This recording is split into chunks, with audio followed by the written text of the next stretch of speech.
Betrayed for a dream. My journey from abandonment to triumph, my parents favored my younger sister so intensely that they spent my medical treatment savings on her opportunities abroad, leading me to completely sever ties with them. Suddenly, I was told, "This will be your new home from now on. We can't keep someone who's always ill." Before I could process it, I was driven away in the car and dropped off at my aunt's place. My father announced he would no longer cover my healthcare costs to fund my sister's international studies. I stood there stunned and speechless, but my aunt embraced me warmly. "Sonia, why don't you become our daughter?" she suggested kindly, and from that moment, I started a fresh chapter as part of my aunt and uncle's family. 10 years have gone by since then. I'm Sonia, and I now have 2 pairs of parents. One pair I consider the absolute worst, while I deeply admire and treasure the other. You may be curious why I have 2 sets of parents. It's all tied to how my chronic conditions strained our family relationships. From a young age, I suffered from frequent, mysterious seizures that demanded constant care. Though medication helped manage the symptoms to some degree, triggers like stress or exhaustion could easily provoke an episode. So my parents strictly forbade any physical activity. I was forever on the sidelines during PE classes and couldn't join friends in active play. In contrast, my sister Noel, 4 years my junior, was full of energy and skill, embodying all my parents' hopes as she matured. She had a deep love for basketball.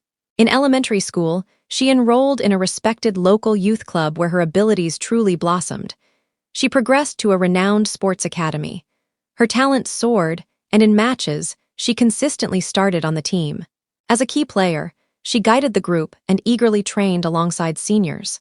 I felt genuine pride watching her shine, though a touch of jealousy crept in. Around this period, my parents started showing obvious favoritism between Noel and me. This was most evident in our meals. Noel enjoyed balanced, home-cooked dishes. For me, it was usually basic bread and packaged soup. Occasionally, I'd get whatever scraps Noel left behind. Clothing differences were stark too. Noel dressed in stylish kids' fashion, whereas I wore old hand-me-downs. On birthdays, holidays, and milestones like advancing grades, Noel received special attention, while I was frequently overlooked. This unequal treatment became routine in my life. "Big sis, want to shoot hoops with me?" my sweet little sister would ask brightly. She'd hold out the ball, eyes sparkling with hope. "I'm sorry, I can't handle strenuous stuff," I'd reply hesitantly. Noel would tilt her head thoughtfully, then grin widely. "We could just toss it back and forth, yeah?"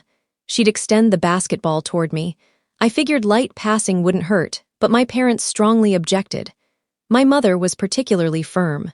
As I reached for the ball, she slapped my hand away and shouted harshly, "Sonia, a seizure could hit any time, stay out of it."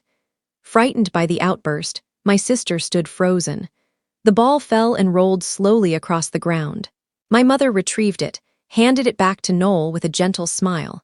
"Noel, let's practice passing," she said sweetly. After a quick glance my way, she spoke softly to my sister and led her off. Once they were gone, overwhelming sorrow and frustration hit me, and I wept by myself. A particularly painful incident happened when I was in my first year of middle school, and Noel was in 3rd grade, on a bright spring morning. I woke up feeling terrible and stayed in bed. Since my sister had a crucial game that day, my parents left me alone at home to attend it. When I'm already unwell, seizures are even more probable, I reminded myself. The combination of sickness and isolation spiked my worry, building tension until midday when a major seizure struck. Sensing the emergency, I dialed for an ambulance right away. I regained consciousness in a hospital room. As soon as I stirred, a nurse adjusting my drip noticed and smiled reassuringly. "Sonia, you're in the hospital, do you follow me?" she asked, and I nodded. Scanning the room carefully, I saw no trace of my family. "Has anyone from my family come by?" I inquired. "They're planning to visit tomorrow morning. You'll be solo tonight," the nurse answered. This meant my parents and sister hadn't even returned from the basketball event yet. Even after an ambulance took me away, no one showed concern. It felt like I wasn't truly part of the family, just an inconvenience. Tears streamed down as these thoughts sank in. I pulled the blanket over my head and sobbed quietly.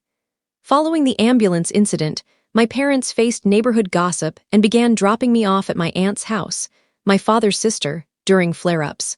My aunt and uncle, who ran a video game development studio and had no kids of their own, always welcomed me joyfully each week. "Having Sonia here is wonderful. It feels like we're parents," my aunt would say. They shared their passion for games, introducing me to favorites that made visits exciting. One standout was a title they co-created, set in an imaginative fantasy realm. It was captivating, and I'd lose hours playing it. They fed me the exact same meals they enjoyed. My aunt's cooking was outstanding, and I'd frequently request more. "I've always dreamed of shopping for kids' outfits," my aunt beamed as she picked clothes just for me. Stays at my aunt's became my lifeline, offering a sense of being truly valued and a safe haven. As the end of my first middle school semester neared and summer break approached, my father drove me to my aunt's with the car loaded full of bags. I was thrilled at the idea of an extended summer stay. After unloading, my father surprisingly entered the house in high spirits, though my aunt appeared worried. Sensing the odd tension, unease grew in me. My strained bond with my father made direct questions impossible. While I observed cautiously, my father opened his arms dramatically and declared cheerfully, "Hey, this is your permanent home now. We don't have room for someone chronically sick." "Huh," I gasped in disbelief, his tone oddly upbeat. Despite my aunt and relatives' outrage, my parents remained unmoved. Their focus was entirely on funding Noel's overseas basketball program. "To pay for your sister's international training, we're cutting your medical coverage," my father stated. No matter how my aunt and uncle argued, it fell on deaf ears. "If you halt her treatments, I'll adopt Sonia," my aunt stated firmly. My parents agreed without hesitation. That's when I realized they'd fully relinquished me. In shock and silence, my aunt addressed me softly. "Your dad claimed you wanted to move out too. That's why we went along. But your face tells me you weren't informed. We can still reverse this, talk it out properly with your parents and decide." But reconciliation felt impossible. Viewing them as family was over for me. I shook my head firmly while looking at my aunt. "If it's all right with you, Aunt, I'd like to stay here." "Sonia, I swear I won't be a hassle. I'll pitch in with chores. Please allow me to live here." I rose unsteadily and pleaded desperately. Rejection would leave me homeless. "I want to stay in your home, Aunt, please." My voice shook as I begged. Uncertainty filled the air between my aunt and uncle. My body trembled waiting for their answer. Then my aunt tenderly patted my head. "Sonia, would you like to be our daughter?" I looked up to see their warm smiles. "Yes, please," I cried, tears of joy falling. My aunt, eyes teary, pulled me into a tight embrace. My uncle, dabbing his eyes, stood watchfully. That day marked the beginning of my life as their child. We eventually went through a special adoption, making me legally theirs.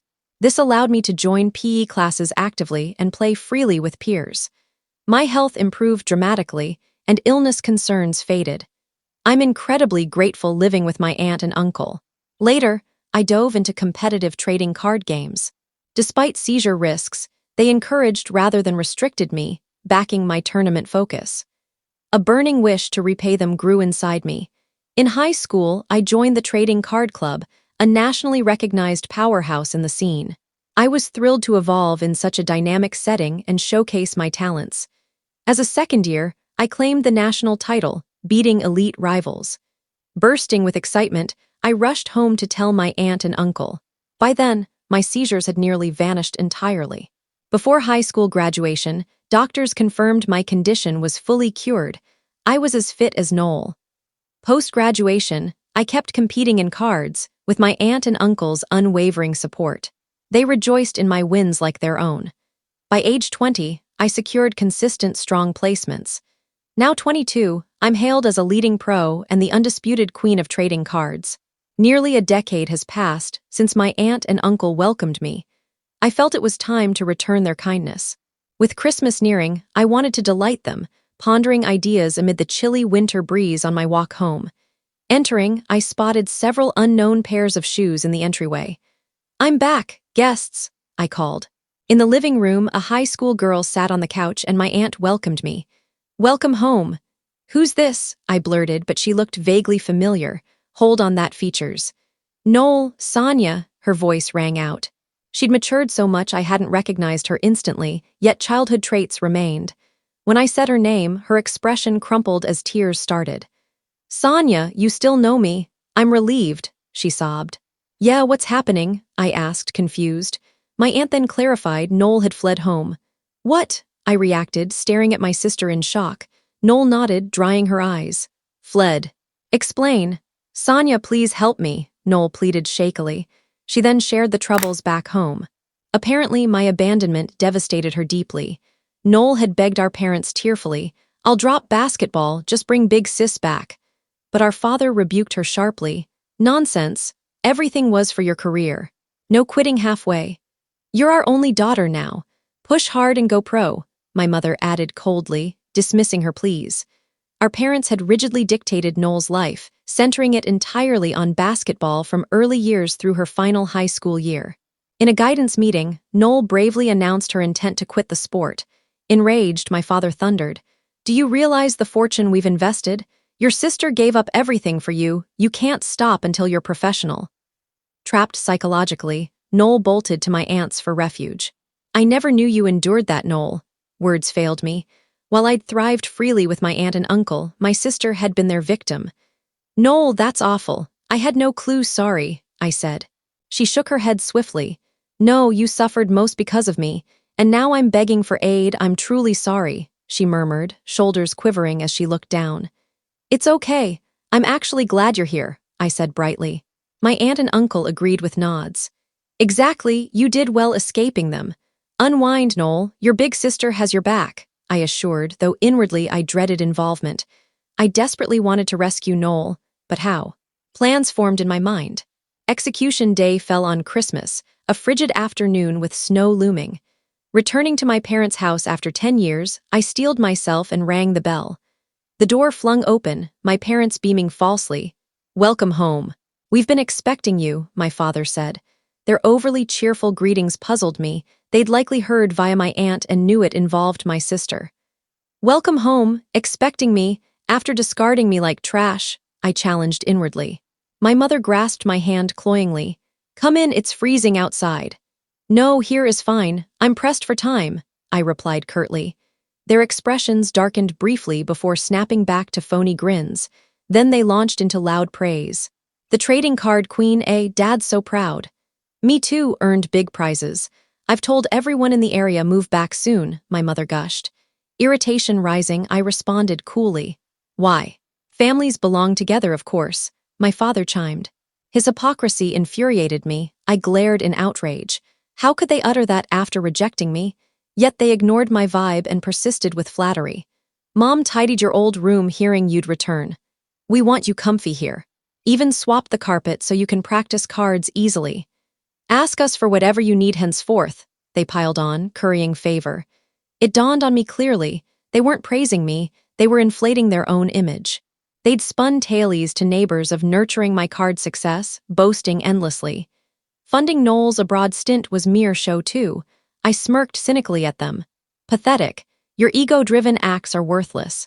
Actually, I intend to retire from pro card gaming soon." "What?" they reeled. My father gaped, my mother froze. "Card competition demands sharp reflexes, focus, and endurance. I can't match rising talents indefinitely. I'll bow out after a few more winnings," I explained lightly as they squirmed. "Post-retirement plans," my father pressed. "Maybe jobless a while," I smiled, gauging them. Their fake cheer vanished, replaced by fury. "Ridiculous. Unemployed, no real career. How mortifying at my job, I can't fathom," my father ranted. "Exactly, so erase me from your minds. I never planned returning anyway," I shot back. "Insolent," he bellowed, voice carrying through the calm street. My mother glanced nervously for onlookers. "First, I'm here about Noel. She's thriving with us at Aunt's." "Kidnapped her, outrageous, return her to me," my mother wailed dramatically. Staring her down, I declared, "No way. I'll care for my sister myself." "Nonsense, police it is," they fumed. Calmly, I countered, "I've already briefed police and child welfare, consulted attorneys too. You're the abusers here." "What?" Having prepared by contacting experts to back Noel, anticipating kidnapping claims, I'd studied laws. At 18, Noel's an adult, free to choose residence and path, overriding parental authority. Leaving voluntarily to escape harm poses no issue legally. Armed with this, I faced them boldly. "Living with you breeds misery. Neither my sister nor I are trophies for your ego. A neighbor emerged, likely drawn by noise. Perfect time to amplify. Everyone. These folks halted my treatments to finance her basketball abroad. It's twisted. Had my aunt and uncle not saved me, I might be gone, I yelled loudly. Stop that, my flustered mother hissed. Undeterred, I raised my voice. You shoved Noel into pro basketball for your glory, robbing her youth. Shut up, my father, face crimson, lunged to seize me. I dodged and pressed on. What parents demand pro status or else? You view kids as props. We'll never return. Meddle and police get called, I'm ready to sue. That's my purpose today. I glared fiercely. They contorted uncomfortably, speechless. More neighbors watched from windows and yards, faces etched with shock. Vowing never to return, I strode away resolutely. Years later, at 30, I retired from pro cards as planned, delayed from 25 to prioritize Noel. Childhood overtraining caused her knee damage, shifting her ambition to physical therapy. Her pro basketball dream ended due to injury.